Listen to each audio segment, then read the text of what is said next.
তামিম ইকবাল ভাই আজকে সকালবেলায় অসুস্থ হয়েছিলেন। 9টা সাড়ে 9টার দিকে উনি বিকেএসপিতে একটু অসুস্থ হয়ে পড়েন।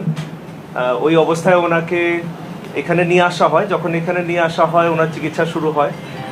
পরবর্তীতে আসলে উনি আমরা চিন্তা করি যে আসলে ঢাকা নিয়ে যাওয়া যাবে কিনা। তো বিভিন্ন কারণে আসলে ঢাকা নিয়ে যাওয়া যায়নি, সেই ডিটেলস আসলে অপ্রয়োজনীয়। পরবর্তীতে ওনার অবস্থাটা বেশ ক্রিটিক্যাল হয়ে যায়। এই ক্রিটিক্যাল কন্ডিশনেই আমাদের কাছে আবার আসেন এবং ওনার ওই ক্রিটিক্যাল কন্ডিশন থেকে যতগুলো চিকিৎসা প্রয়োজন সব কিছু করা হয়েছে এবং আল্লাহর রহমতে যে কন্ডিশনটা আসলে অনুকূলে আছে এবং ওনাকে আমরা বলি যে ওনার একটা হার্ট অ্যাটাক হয়েছে।